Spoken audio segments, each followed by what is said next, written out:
that's kind of the situation that relates to your office where My name's Topher Sanders. I'm the Investigative Editor at the Florida Times-Union. some things that Mr. Boyle, I don't really ever perceived.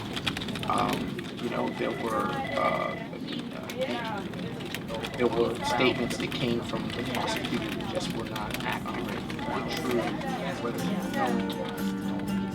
but they were true. That's kind of so the interviews didn't exist.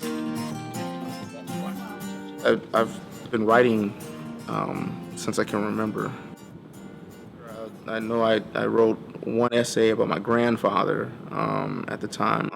I had a lot of fond memories of hanging out with my grandpops and just letting him wax poetic about life. So I wrote a little essay about it through my fourth grade mind, and I think it won some type of award, and that was just really encouraging, and it kind of was one of the things I can kind of look back at and go, okay, maybe I can do this, or maybe I'm decent at writing. Journalism or writing, I didn't know where that was going to end up or where it might take me, so that was the adventure.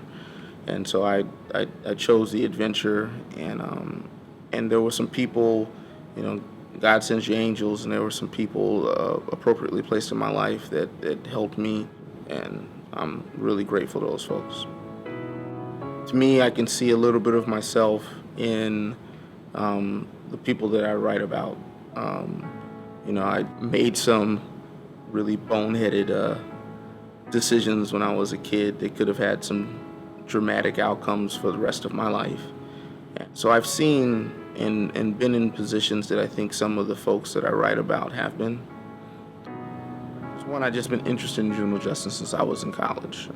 That interest was born out of my own personal experiences coming through middle school and high school, but then also seeing a lot of my friends deal with some of their own issues related to the justice system. When I got here in Jacksonville, there was such an outcry from the community about what they thought was occurring in juvenile justice that it was really interesting to me, mainly because the community was really interested in it, and so I started looking into it. Where power sits and the decisions that powerful people make, and how those decisions are detrimental in some ways to how people live. They really, really impact people's lives. And people with power can take that for granted. All I do is look at some of these circumstances and ask questions and try to see if I can dig below the surface and find new layers of truth.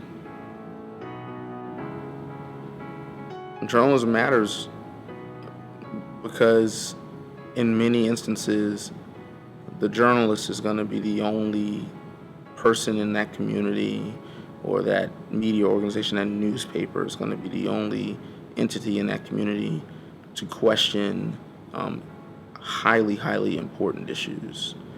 The pension work that the Times-Union has done is a great example. Without the Florida Times-Union, that just would have been another day at the office for the folks at City Hall. And it took the newspaper to question what occurred and to show the community that what happened was not within the scope of statute and law. Times-Union is a great place to hone your career, get better at what you're doing. The city is awesome for news.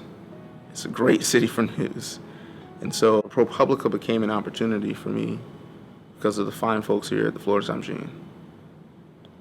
It was the leadership starting from the top, Mr. Newsbaum, making decisions that put Mary Kelly Palka in charge of the newsroom.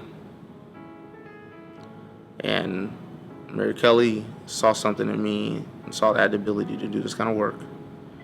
And she cut me loose.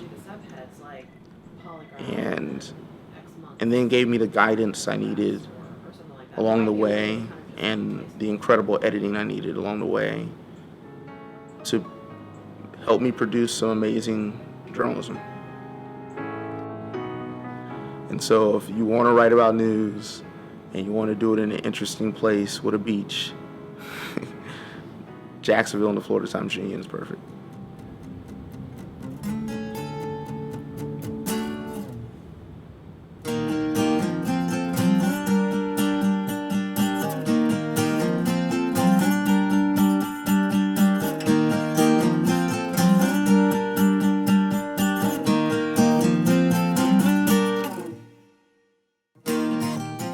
I think I'm just gonna take it, story at a time, and do some really cool journalism.